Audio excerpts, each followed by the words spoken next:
I think as a species, I think we're teenagers. I think that the decisions we make in the next 20 years, 20, 30 years, are going to have enduring consequences of the sort that previous decisions did not. We need to figure out as a species what we do with ourselves. We need to figure out how to co-evolve with AI. We need to do all this. I currently don't think as a society we have the literacy to do that. Everybody, welcome to Impact Theory. You're here, my friends, because you believe that human potential is nearly limitless, but you know that having potential is not the same as actually doing something with it. So our goal with this show and company is to introduce you to the people and ideas that will help you actually execute on your dreams. All right, today's guest is the modern American rags to riches story. He started with nothing. His dad battled with drug addiction and the family was so broke that his mother often had to make his clothes. And yet despite that, he would go on to amass nearly $1 billion in wealth. My question is how? After spending 2 years in Ecuador as a Mormon missionary and seeing just how hard life could get, he returned home with a fresh perspective and a commitment to spending the rest of his life improving the lives of others. To that end, he started his first company and paid his own way through college. That early success, however, was quickly met with some crushing failures, and the harder he worked on his businesses, the deeper he seemed to fall into depression. A depression that would threaten to take his life nearly every day for an entire decade. Always willing to do the hard things, however, he persevered, and in 2007, believing that he saw a way to disrupt the multi-billion-dollar payment processing industry, he founded Braintree. As a solo founder, and with only the money he could save himself, he grew Braintree into a beast that was twice named to the Inc. 500 list of the fastest growing companies in America, and was ultimately sold to PayPal for $800 million, giving him the resources he needed to make good on his promise to build a better future. Armed with the belief that with the right tools of creation we can author any world we want, he has thrown himself into solving the grandest challenges that we face as a species. He's pledged $200 million of his own money to building the tools required to expand our cognitive capabilities through his company Kernel, and through his investment house OS Fund, he has set out to radically extend human life by backing the scientists and inventors that aim to benefit all of humanity by rewriting the very operating system of life.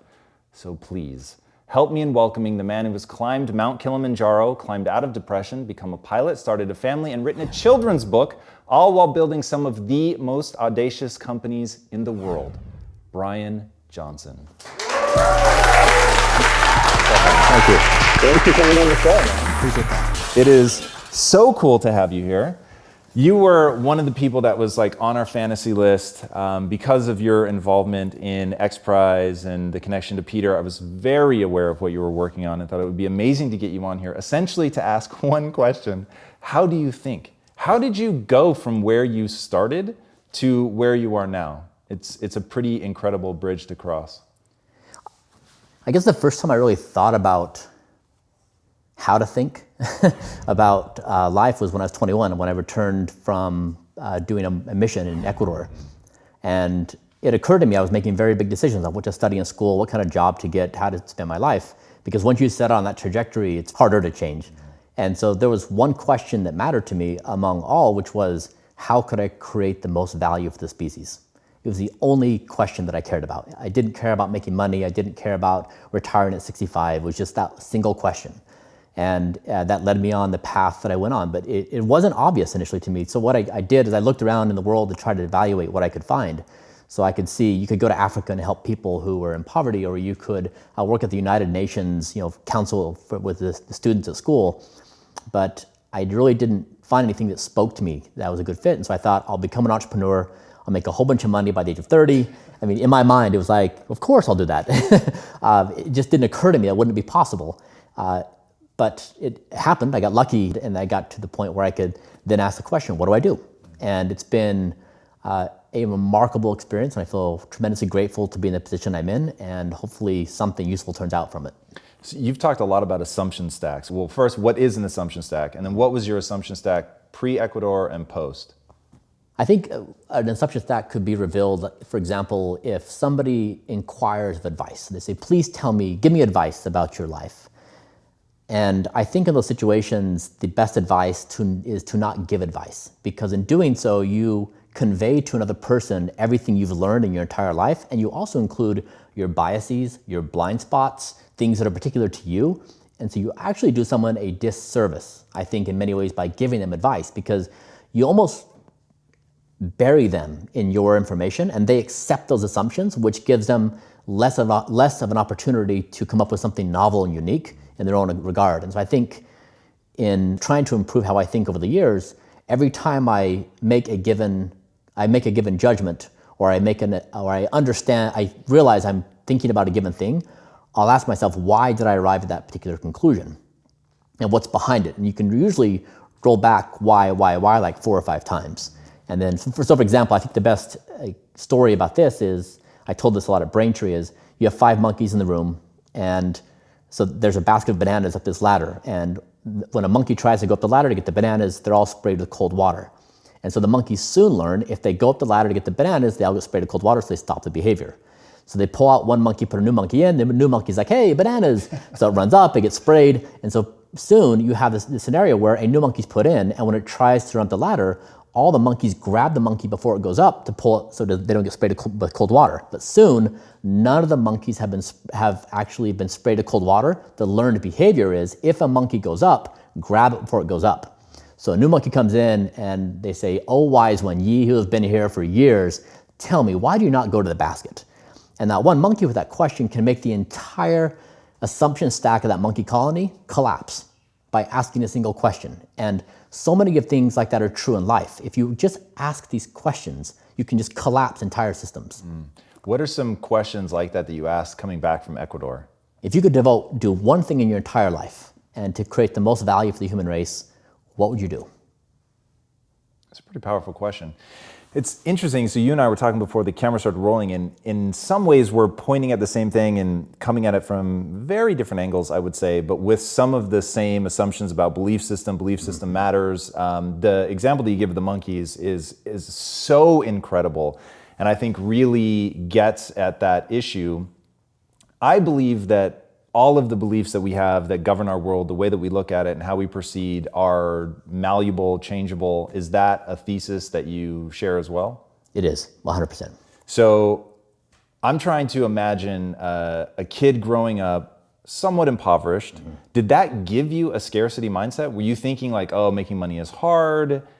And then what was it about that experience that was so transformative that it shakes everything? I was taught to be a responsible child, a responsible person in society. And so, for example, when my parents split, my mom was a single mother with 5 kids.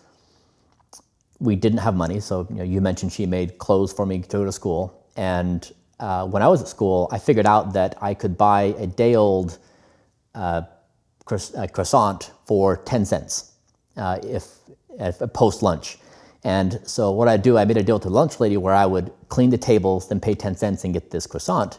And then I didn't have to cash my mom's check that she'd written for $25 for my monthly fee to save for the $25 a month. Wow. So I did this for a month or 2. My mom finally found out, and I think she was partly embarrassed, like, my child is not eating lunch at school and everyone thinks there's something wrong with the family. But to me, that just made sense, that it was that's the way I could contribute to my family, is save my mom $25 a month in my lunch fee at school.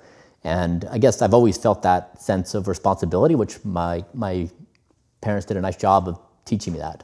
Some of the things that you're doing with your kids sound really abnormal. Let's start with that, but also just really incredible. You said that you've started companies with your kids. Yeah. And what I'm trying to get at is, don't give advice, right? Because you're passing on your blind spots, your assumption stacks, and all of that, and that becomes limiting in its own way. Like, even if you're trying to be as expansive as possible, you are passing on those limitations. And basically, at this point in my life, I essentially give advice for a living. So it's really interesting to look at this from the potential downside and the problems. And I'm always looking for, okay, how do we improve this to really impact people, especially the people I care most about, or people that are antagonistic to change. Yeah. So what is it about, like, starting a business with your kids or writing the book with your kids? Like, is that your way of making them think through their own problems?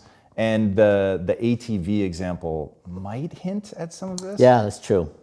That's a good example. I wanted them to learn how to drive an ATV, and we were up in the canyon, and I gave them 30 seconds of instruction. I said, here's the brakes, like the front brake, the back brake. Here's how you accelerate. Here are a few things you may not want to do. For example, if you get on a hill and it's too steep, you may roll. That's not desirable. That puts you in trouble. So a few general guidelines, but it was 30 seconds of instruction. And I said, go figure out how to drive an ATV. And then when you return, I want you to tell me your thought processes. How did you assess risk? What did you do and when? How did you solve problems when they encountered? So they came back and they did that. They walked me through 3 minutes of their thought process, and the brothers were messing with each other. Like, no, you drove up the hill faster than you did. You almost ran into that tree. And but I actually saw their thought process of how they actually deconstructed their experience and how they could gain knowledge from it. And to me, that was satisfactory, is that they felt accountable to me to deconstruct how they thought as an exercise that has utility in itself. And I didn't say anything to them about their lessons. They just simply know that it is their opportunity to learn how to think. It's interesting. So I think a lot about the future and how rapidly it's going to come. Mm-hmm. And so despite what I think we look like to the outside world right now, we view ourselves as a creative studio. So we make content. We're actually making a comic book right now that centers around what happens if AI comes faster than we think. And there's this rush of joblessness, and there's an adverse reaction to that. How do we think through those problems? And so thinking about your concept of being able to author the world that we want, knowing that the future is coming at us really fast. You even likened it to like a stage 5 hurricane or something that's gonna really hit us hard. How do you think about that? Is that something that you think a lot about? I know that you're really looking towards what new economies are going to look like and things. Mm-hmm. So how do you use what you're talking about now of experience being our most profound teacher, so that we don't get the assumptions from the previous set of monkeys, but with a world that's coming so fast we can't experience it? That's right. I would say that as a society, we acknowledge literacy is a high value thing. To be able to collectively read and write empowers everybody, because we can communicate ideas, have debates, share knowledge. There's another form of literacy I don't think we have, and that is future literacy. And so talking about your mental models and frameworks, future literacy is a mental model, and it's a way in which we try to understand the future. And packed in that is knowing that when we think about the future, we are crushed by our biases. I have this poster on the wall at work, which is 188 categorized biases. Like all the things your brain does that makes it run so well. Can you give us some examples? So for example, like confirmation bias is one that people know, or familiarity bias. And there are all sorts. We collapse information based upon our priorities or how we're primed. Understanding how cognitively impaired we are as humans is a form of enlightenment. And even when you explain to somebody how these biases work, my experience has been the first thing they say is, I know so many people like that. They're oblivious to the fact that they have these impairments. And then if you start deconstructing them in their thought processes, and you actually open up this window and they accept it and say, wow, I could actually not see the world the way it really is. I maybe have these blind spots. Maybe I've got these. That's, I think, when enlightenment opens up. Socrates, of course, famously said, I'm the most wise person in the world because I acknowledge I know nothing. It's a different way of saying that. And I forget where we were on this question, but I think that the first thing is this humility to achieve this higher level of enlightenment, to understand while we are top of the food chain right now, and while we are impressive as a species, it could be the case that we are an extremely primitive form of intelligence, and that we would look back upon ourselves in 20 years from now and be aghast and saying, how did we deal with the world? Unbelievable. That's a bias. We just can't extend our thinking beyond our what we're familiar with. Couple things on that. So one really intriguing story that you told about your girlfriend who was composing music using AI, and you said a human musician will never surprise her the way that an AI can. What did you mean by that? When you and I have this conversation, we both come from a similar background where we grew up in the United States. We're both white. We both have there's similar things that we share in common. Therefore, our conversation has a certain bound of surprise. It's unlikely I'm going to say something that's going to just shock you out of your chair, because you're pretty familiar with my rough structure of intelligence. But an artificial intelligence is an entirely foreign form of intelligence. And while we try to build our values and our intelligence into that thing, it's not necessary if you just let it run that the output is going to be what we expect. And so what is interesting is the true value of AI is not that it is a task rabbit. The value of AI, it is a co-evolutionary partner that is a different form of intelligence that when we start co-evolving with it, it's going to radically change our intelligence. And that's what I think most people miss in this conversation is the whole AI conversation I think is wrong anyways. 2017 was a year of Chicken Little. Like we're all so scared about AI and it ran away. Whether we like it or not, AI is essential to our survival. We cannot manage the complexity of the world without it, number one. Number two is going back to our biases and the challenge we have as our intelligence. If humanity were a stock, I would short it. I do not think our cognitive abilities are equal to the challenges we face. And only through this co-evolutionary approach where we can actually amplify our intelligence do we have a shot. And so going back to my girlfriend's creation of music, when she's playing with this AI and going back and forth in this co-evolutionary process, it can give her beats that she would never get from another human because it's combined all kinds of things that are foreign to us. And so it's that beauty in that co-creative process. But we have to acknowledge that, I guess this is a whole different topic, but we have to acknowledge the rate in which artificial intelligence is improving. And no matter what someone believes, whether they think it's an exponential curve, a punctuated equilibrium where it's stepping, or whether it's like straight up, it's up and to the right. And if you look at native human ability, not we have better tools, we are flatlined. So you have one like going up and the other's like this. And so it doesn't require a ton of analysis to say there may be something we want to look into right here. It's really interesting, dude. So one, you're one of the few people that are talking about the very notion of human intelligence. You're certainly the only person that I've come across that's talking about that I would short humanity if it were a stock, which I love. I think that's really fascinating. And the comic book that we're working on is about a guy that is reanimated. So he's cryogenically frozen, long story, but he's reanimated. And the only way they can do that is by replacing the parts of his brain that were destroyed to cancer with a chip. And so he has to, like, am I still human? Like, what does it mean? But now he's augmentable. Now he can upgrade his intelligence. And what does that mean? What are the effects of that?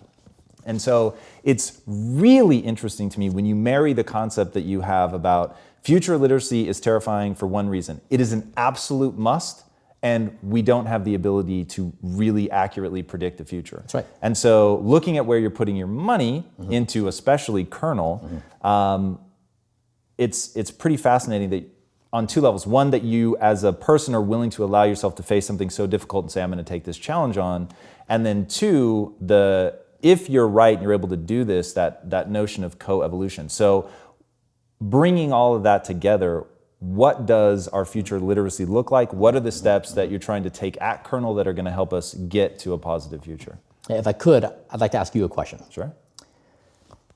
If, as humans, we love to make plans. We did a plan to do this together. We have plans for social events. We have plans to have kids and to retire. Like, we plan our entire lives out. As a species, what is our plan? Yeah, so... What are the plans you've heard about that you like? Going to Mars. Okay. I think and that value is? That's pretty cool. That value and monetary value? Yeah, or why is that a compelling plan for the species? What I find interesting about it is the spirit of adventure. I'm so inspired by people that look at grand challenges that it inspires me to dream bigger, to push harder. But it is that. It is inspiration more than I think a necessity. Now, other people will tell you it's important that we become a multiplanetary species so that something that wipes us out here can't wipe us out there. I don't put a lot of stock in that, but I get the point. Okay, let's say we succeed and we put some people on Mars. We knock it out of the park and we get 1 million people on Mars. What else? Like, what's our other plans? Like, for the 8 billion of us by that point of us here, what's our plan? Beyond what you're doing, not a lot. Well, extending human life and things like that. But yeah, it's not exactly clear. So I guess the plans I hear, so Mars is one, that we have that contemplation. Two is minimum basic income, where it's like we wave the white flag and we say like, yeah, we just can't cope anymore. we need money. And then you have the singularitarians who are like, we're just going to merge with AI in like roughly 20, 30 years, and it's going to be awesome. But how we get there, we have no idea. I don't hear practical plans on how we solve the problems in front of us, other than we just keep on grinding away at the things we're doing and have these debates. That's what concerns me. And that's why I come back to future literacy is, I'm not suggesting I have the answers, but what I am suggesting is that if we could develop future literacy as a mental model to think about it, we may do things differently. We may be more introspective, and we may be able to start contemplating successive steps in advance. So I know that you've recently written an article about this, which I've had the good fortune of reading. And one of the things that I was most struck by is you talking, and for people to understand this, you're going to have to lay out exactly why privacy matters so much, and that we can actually assign it a financial value, which I had never once thought of. Yeah. And that you believe that privacy should be a fundamental human right. So how does privacy have a monetary value? And you're talking like serious legislation, like this actually needs to happen. Why is that so important? The privacy debate that most people are familiar with is we do things online and with our phones, and companies capture that information. And people say, I hate that because they invaded my privacy. It makes me feel uncomfortable. Some people are like, I don't care because I get better services because I do it. And other people are like, I have nothing to hide. That's like roughly where we've hovered. But I think it's actually the wrong debate. And this is the reason why. Is the sci-fi author Frederick Pohl said that it's the sci-fi author's job to not identify the automobile, is to predict the traffic jam. So where is the traffic jam in the continuation of our existing privacy practices? And there's a few. One is human value. Like the reason why you and I have value is for three things. One is our data. That's everything about us. That's the coffee we drink, and whether we like it with almond or soy or cow milk. It's where we drive. It's our driving data. It's how we metabolize things. It's what we think. It's how we solve problems. It's everything about us is data.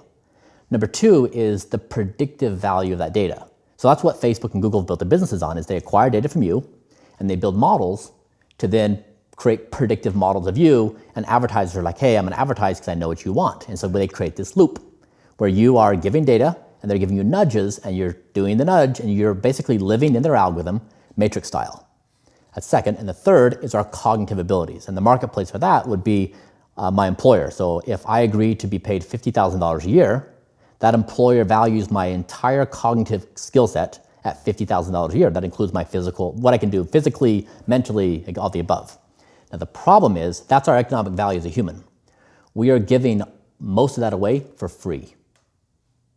So you would give it to Facebook, we give it to Google, we give it to everyone around us. And so if you take the natural progression where what they're doing it today, so if Facebook can make, if the digital advertisers make $250 a year on a per person to advertise, that's peanuts. What they really want to do, or I guess the highest potential, is to create a digital avatar of you. So now imagine if we take this privacy out, I have a neural interface. So I think about this a lot because of course I'm building neural interfaces. And now imagine they can see every thought you have. They can see how you solve problems. They see your total thought sequence. They know what you know, how you know, when you think it, how you think it, and they build it into their model. It's not a big leap to imagine they take your data, they build a predictive algorithm, and they build an avatar of you that is as good as being you as you are. And then in 30 minutes, they're gonna make a better version of you.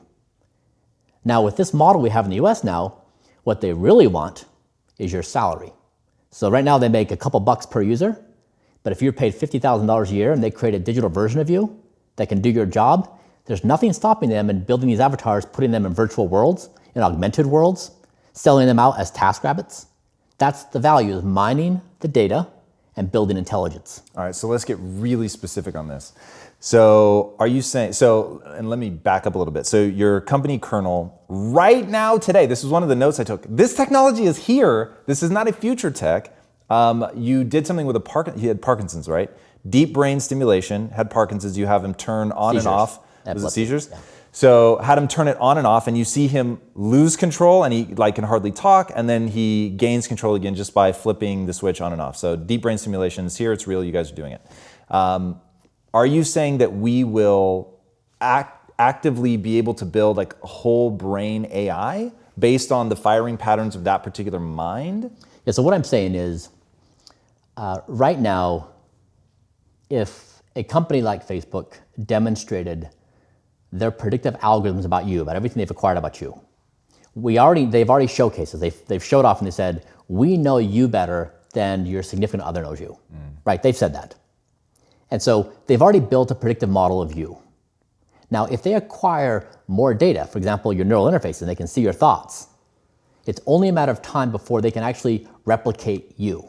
That's where privacy takes us. That's why privacy needs to be a human right, because privacy is the right to own your own value.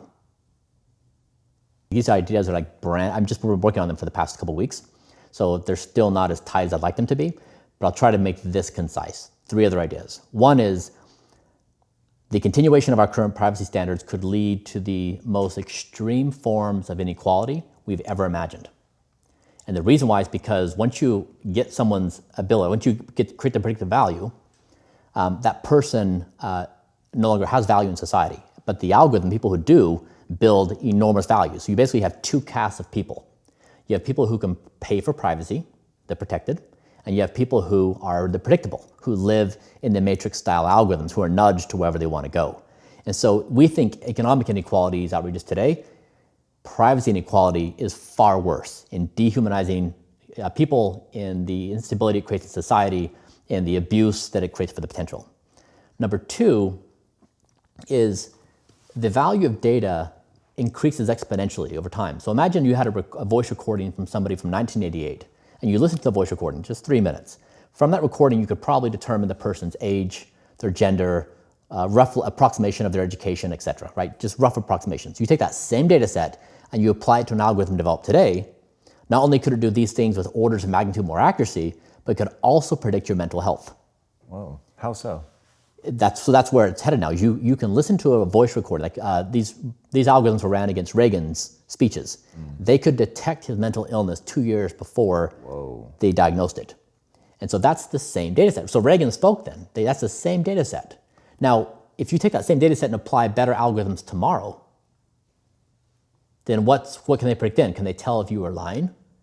Can they dissect your personality into 116 different classifiers? And so the point is that while people may think this is like really far into the future, there's already enough data out there on you already through your videos and your writing that someone could probably create an extremely good avatar of you on how you think, how you talk, how you process information. It's already happening. It's already there. And so that's why this is urgent, that privacy become a human right, because you have to own your own value. Otherwise, someone else is going to do your job. Yeah, I mean, when all the the Russian bots are influencing people, when all that first started happening, I literally had what are they even talking about? But now getting a sense of that they act like real humans, they respond, they create tweets that once you're in a digital world, you can't tell. Exactly. That's what's really freaky. And like as somebody who creates content and engages with my community, I think about that sometimes. Like, what percentage of these are real people, and what percentage, like how often am I talking to a bot? It's so interesting. Have you read Matt Ridley's The Rational Optimist? No, I think I've read it. You'll disagree with it fundamentally, because that basically the argument that you laid out is exactly his argument, which is, hey, we've solved things in the past. You can't look at, whatever 200,000 years of human evolution, always getting better, always brighter future, and say, oh, but tomorrow is going to be different. Whereas you guys take the exact reverse approach. The thing that I find interesting and what I really want to go hard on now is it takes a really particular kind of person thinking in a really particular kind of way to make Moore's Law happen. And I'll explain what I mean. So Moore's Law has been technology doubles in power and halves in price every 18 months roughly. And it's been happening for 50, 80 years. So what no one ever talks about in that, they make it sound like it just happens. Like, oh, if we walked away and everyone went to Mars, that Moore's Law would still be going back on Earth, which of course it wouldn't. Moore's law says more about human determination than it says about just some sort of natural law. Like humans decide they're going to push that hard, and it just happens to take roughly that long. The moment humans stop pushing that hard, then it's going to break down. So to me, you're the reason Matt Ridley is right. And I think that you are going to solve these problems. It's going to be hard as hell. And if you weren't absolutely convinced that it was all going to go to hell in a handbasket unless you stepped in, it really would go to hell in a handbasket. But because there's something in the human psyche where there are some people, and what I'm hoping you can give us is to take what it is that makes you step up to that problem and go, this is my problem to solve, and make it an infectious idea that will infect the thinking of the people watching the show. Because the more people that go, no one else is going to solve this, this is my problem, that's when it gets interesting. So how on earth did you, like literally, for a second, I'm going to show you what you look like from the outside. You were an underprivileged kid growing up in nowhere, USA. You had no earthly right to become a successful entrepreneur. You certainly had no right to be the kid that when the guy approached you to sell the phone service, went, after 2 days, actually, I'm gonna get people to sell this for me. If this guy can get me to do it for him, why can't I get people to do it for me? And then you take 48 hours, go start your own company, and actually get people to do it, never having done anything like that in the past. So, but you do all of those things. And you do all of those things because you understand one fundamental principle, which you've already given to dear viewer, which is assumption stacks. Ask the question why until they all fall away and you realize you can do what you want to do. But how do we get more people to pick up the assumption stack falls? How do we get them to start their own company or whatever? It doesn't need to be that. But that they take ownership of these big problems. Like, how are you going to do it with your kids? I explain these ideas to my kids, and they get them before I finish the sentence. That's astonishing. They do. And I spoke to my son's high school last week and walked through roughly the same things we're talking about now, about the future. And I guess two things happened. One is the number of comments I got from the group of like, wait, what? Like that exists in the world and there are people who think like that and these are ideas that can be considered. I've received, 25 emails and people are like, I've changed the way I think about the world based upon this conversation. And then number two is that the system they're in for schooling them is not even close to being equipped to prepare them for the future. There's such a massive disconnect between how we prepare people for the future and what they actually do. And so when people are saying, what do I do with my life? Like, I'm not surprised that they're on the end of this system, that they've learned how to think that way. And it's a very big problem. I guess I'm sufficiently self-aware to realize that I may seem out there to a lot of people. I mean, or maybe I should say it stronger, like I'm out there and people make that observation about me. And I look at the world and I think the world is insane. I oftentimes feel like I don't understand why they think the way they think. And to me, the only thing that matters is the differentiation between finite games and infinite games. And this is an idea by James Carse, where a finite game is a game where you have a beginning and an ending. So basketball, right? And the only purpose of that game is to win. So you do whatever you have to do to score more points to be the winner. An infinite game is a game where all you care about is to keep on playing. We don't care who wins, you just want to keep on playing the game. And to me, when you ask yourself a question, what do I do in life? The only output that's sensible to me is anything that contributes to infinite games. I love life. I love playing the game of life. I don't want that to stop. So if I see something that's going to potentially stop my gameplay, I identify like, hey, that thing needs to be solved. I don't know how we could be oriented any other way. What's interesting is you went through a decade of depression where you were oriented an entirely different way. How did you find your way out of that? I was 24. I remember the day my brain broke. I remember the day I started depression, and I would lay in my bed and just want to die. I didn't want to exist. I wanted an anesthesiologist to come and give me a shot, so like my soul would just. And I at the time I was in a belief system where there was an afterlife. And so that wasn't possible. You couldn't be gone. You were around forever, no matter what you did. And in fact, if you took your life, you're not behaving in a way that this belief system, rewards you. And so I was trapped in existence. And it was the worst feeling in the entire world because I had no out. But not only that, I had kids. And so I had to, I felt responsible for being a father. And so I was building Braintree, and I had challenges at home with my significant other, and I had kids who weren't sleeping. I wasn't sleeping myself, working 24/7, having companies break, and like all the pressure. And it just drove me into the ground to a point I was just delirious. I mean, I was broke. And so I climbed Mount Kilimanjaro at the tail end of the situation, and I got sick. I got the stomach virus, and like 3 or 4 days in, I had the virus for a couple of days. Plus, I was sick with altitude sickness, and I just felt terrible, like the worst I've ever felt. And we got to base camp, and we were at 15,000 something, and I had to make a decision where I was going to climb to the top the next morning. And I thought, let's do it. Like I'm not going to back down from this, and so I did it. And that 4 hours to the summit changed my life, where the mountain became my problem, and it became a representation of my life. And I started listening to Eminem, my favorite artist, and his defiance against problems. Anyways, I made it to the top, and I just broke down and cried. And it was like, the mountain was my depression. It was my marriage.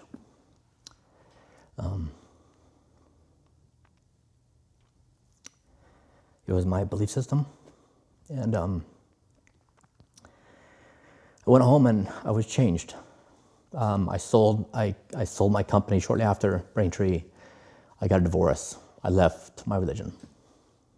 And I was back at my 21-year-old age, and I said, who am I? Like how do I rewrite myself from scratch? What do I care about? What matters? What exists? What's true? What's not true? All of it. How did you rebuild yourself? Like, what is that process of answering those questions? Everything I'm doing now is the answer. So the Mormonism, it still is the best story I've ever heard anyone tell. It's like if you obey these rules, you get an unbelievably awesome afterlife. It's just like it's the best you could ever imagine and more. In fact, we can't even imagine it. It's so awesome, as we're told. And all you have to do is obey the rules. It's like super clean. I get that. And when that was taken away from me, it's like, well, okay, so if there's not an afterlife, or is there an afterlife, I don't know, what do I do? And that's why infinite games is the only thing that makes sense to me, is I grew up with this idea that I could continue to play games forever. I want to play games forever. And how do you define play? Right now. This is fun. It's meaningful. I feel it deeply, right? You're enjoyable to talk to. Being on set with your team is fun. This is play. Yeah, when I was researching you, and you kept bringing that notion up of playing games, of finding something that you enjoy, and I just thought that's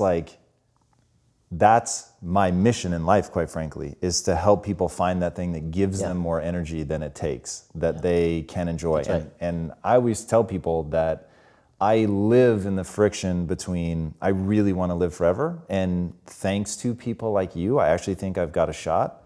But I know I could have an aneurysm right now in the middle of this episode. I could be diagnosed with cancer tomorrow. Yeah. Like I fully understand the realities that I may not. But I don't understand when you say that you think people are crazy. When I hear people say it, like they actively want to die at some point, that literally sounds crazy to me. I don't understand. Yeah. That just tells me that you don't enjoy your today. But why their answer would be to die instead of change their today, I will never understand. it reveals human cognition. The idea that if someone says they want to be immortal or they want to live forever, and I don't say that, specifically I don't say that because it triggers people. I want to play. And so the frame I work with is if you say to somebody, do you want to live forever? It basically crushes the human mind. We're like, no, man, I would get bored because all they can do is imagine the future like it is today. And one, I think that's totally false. I think that we are the most primitive form of intelligence we can imagine, and that the moment we begin opening up our cognitive expanse, there's an existence that if we knew we could get to, we would do anything in the entire world to get to. So that's one. Number two is I don't have to think about like 1,000 years from now. All I can think about is I care about being around tomorrow because I got stuff to do and I'm excited about it and I have great relationships and I have fun things planned for the weekend. Like, that's all it is. And so at what point in time are you going to say, like if someone says I don't want to live forever, it's like, okay, well, do you want to live tomorrow? Well, yeah, I got stuff to do. What about next Monday? Yeah. What about in 20 years? Yeah. Like if you walk it out, like if you go day by day, at what point in time is someone going to be like, I'm good?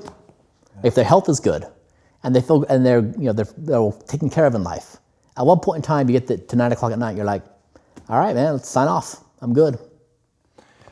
I think it goes back to what that moment is. I think it goes back to a deeper underlying issue of something that you've used the right words to reach my soul, I will say. And that is that with the right tools, and we're living through the moment where these are really real, we can author any world we want. And I know that you have painted at your company Harry Potter and Gandalf, the wizard, with their wands to the sky, and it just is a dream. Yeah. And tell us about that, and what is world creation, and what does all that mean? I did that for my children. They're images that they identify, but the point is the authors of those two epic stories, Lord of the Rings and Harry Potter, started with a blank slate, and they created entire worlds that we inhabited. Yeah, my thinking is people that think there's some point in the future where they want to tap out, they don't believe they can author their own life. They don't believe that they can create anything. They don't hit the problem that you hit, which is looking at, so to give people context, you held those, 12 dinners over a year or 2 years, and had the brightest minds that you could think of come in and identify like what the biggest problems were that we face, and none of them said the brain. Yeah, that's right. And that moment for you was a moment of action. It was a moment of, okay, well, if no one is thinking about it and I know it to be the right answer, then I have to do it. Most people don't. Even if they had the realization that nobody's looking at the problems that I really believe need to be solved, they feel powerless. Yeah. Is there anything, so when you go, your kids are in public school, right? Yeah. Which I found very surprising. But so your kids are in public school, you go encounter them, the breadth of parenting going on behind the scenes, I'm sure, is diverse to say the least. So when you see the ones that struggle with a limiting belief system that their parents have handed to you, I remember growing up, and while my parents didn't say this, a lot of my friends' parents said it. Life's a bitch, and every day is just another day, or life's a shit sandwich, and every day is another bite. And that, you just heard that over and over and over, and they thought that was so funny. Mm-hmm. And I remember thinking, wow, that's a really dumb thing to like repeat and repeat and repeat. Mm-hmm. So do you have a way to help kids that are in a mentality like that get out? I think that the best thing is just to ask them questions. Help them discover. They think that way for a certain reason. Let's go back to the ATV thing. What do you think that people, parents especially, think you're a little bit crazy to let your kids ride off on an ATV? And like, how do you judge? Like, so your question to them was, what was your thinking? How do you judge, risk and reward? How are you judging that as a parent, who I'm sure would be beyond crestfallen if your kid got hurt? Yeah, my children have their friends over at the house, and we regularly do a lot of things. And I'm always apprehensive because I don't know what their parents think about the situation. But basically the normal boundaries we have in society bore me to death. And if I'm stuck in that system, I just can't deal with it, because I find joy everywhere, not in a box. And that's the same with my children. And the example I think about is my daughter was playing at a park, and the merry-go-round is going around, this big metal thing, and she was gonna run up to it and grab one of these things, and it's very obvious if she grabs it, it's gonna like slam her into the ground because the force far exceeds her weight. And she was with another child, and they both marched forward, and I saw it happening. I thought, this is great. She's gonna learn a really important lesson about moving objects. And there was a mom adjacent to me, and her child ran there, and she ran and grabbed her child and pulled her away. And my daughter went up and started like touching the things and like feeling it out. I was really impressed. Like, you got it. Like, you understand how to like roll your way into capture of motion. And that mother probably thought I was extremely irresponsible, which maybe I was. But to me, that seemed sensible that she had the opportunity to learn that lesson. I know that lesson, you know that lesson. We learned it somehow, and it's probably unlikely someone told us. We probably experienced it. So I guess going back to the high school kids or where the other people in life is just asking them questions. Where are you at? Why are you there? What's supporting that assumption stack? And where can we go if we break it all apart? How far will you let your kids deviate from the norm of go to high school, get good grades, graduate, go to college? How far will you let them deviate before you nudge them back in? None. They can do whatever they want. I've told them so many times that the way in which they spend their time at school is not how I would do it if I was running the system, and that they have options in life. So I don't want them to think that the systems they're delivered is a foregone conclusion, and the rules are changing extremely fast. And so whatever they want to do, I'm just very supportive of people charting their own path. And why send them to public school? That's obviously a choice. You could certainly send them to private. Yeah. You could build your own university if you wanted to. Is there something to gain in having to figure that out in a potentially suboptimal system? They've got to make their own way in life. I don't give them a handout. That's interesting. Do you plan to let them inherit your wealth? So I've gone through a couple evolutions on this thought process. When I was building Braintree, I did create a trust for them, and I put some stock in there, and it became worth quite a bit. So they do have some money in a trust, and they know that. But they also know that we have an agreement on how they deal with money and resources. And so they will, like, we went out shopping, and my son, this like 2 Saturdays ago, and he looked at a shirt and he said, "Dad, I really want this shirt, but I think the price point's a bit too high. And I think if I got this, I would be spoiled. So I'm not gonna do this." So great, let's go find something else. And they understand that the moment they cross a threshold with me where they feel entitled or they can somehow do something else, then it stops. And they have self-managed. And of course, like, they have other kid stuff, but we have a relationship. We never fight. They're never in trouble. We get along remarkably well, and we just have this open dialogue. They know exactly how much money I have. They know, they've seen my bank accounts, they know the investments, they know the deals, they know everything. So I chose a path of transparency and said, like, here's the game, here's how I'm playing it, now, like, you do your thing. But I believe that they need to carve their own way in their own life. And if I can be useful to them and work with them and help them think through problems, cool, but I just don't think it's in their best interest for me to soften the blow in life. I love that. All right, before I ask my last question, where can these guys find you online? I wish the answer was a neural interface. Coming soon. Yeah. Yeah, I guess on the neural interface, I guess the question would be like, how would I communicate how to find my neural interface? But yeah, Twitter is my most public interface. Just at Bryan. Bryan_Johnson, yeah. With a Y, everybody, with a Y. Yeah, yeah. Awesome. All right, my last question. What is the impact that you want to have on the world? I think as a species, I think we're teenagers. I think that the decisions we make in the next 20 years, 20, 30 years, are going to have enduring consequences of the sort that previous decisions did not. We need to figure out as a species what we do with ourselves. We need to figure out how to co-evolve with AI.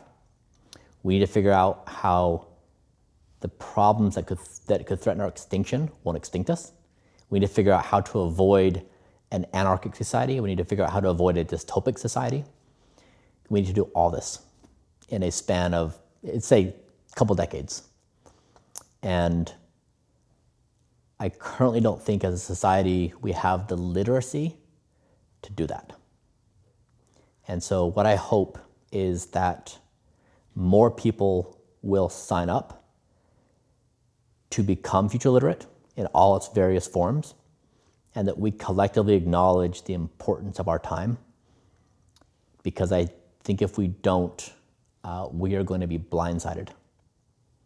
And it's going to be painful and regretful if we lose our chance, because we can build an existence that's remarkable, beyond anything any of us could imagine. I'm convinced of it. And I hope that enough people will rally behind that in all their different forms, and that we have sufficient momentum to do it. So I hope I can be a part of that group. I love that. Awesome. Bryan, thank you so much for being on the show.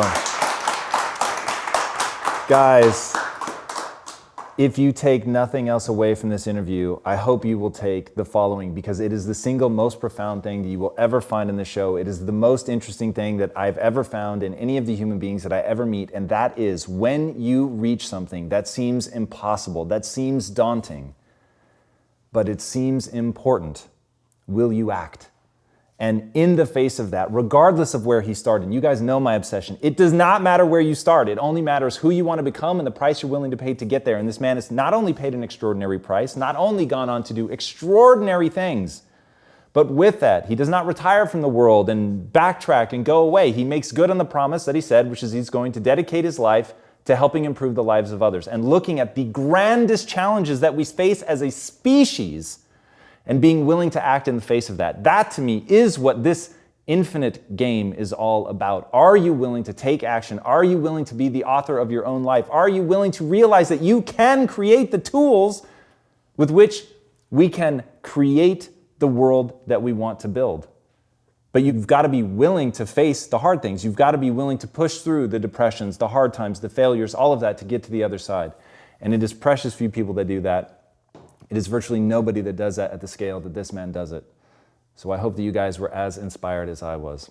All right, if you haven't already, be sure to subscribe. And until next time, my friends, be legendary. Take care. Bryan, that was amazing. Hey everybody, thank you so much for watching and being a part of this community. If you haven't already, be sure to subscribe. You're going to get weekly videos on building a growth mindset, cultivating grit, and unlocking your full potential.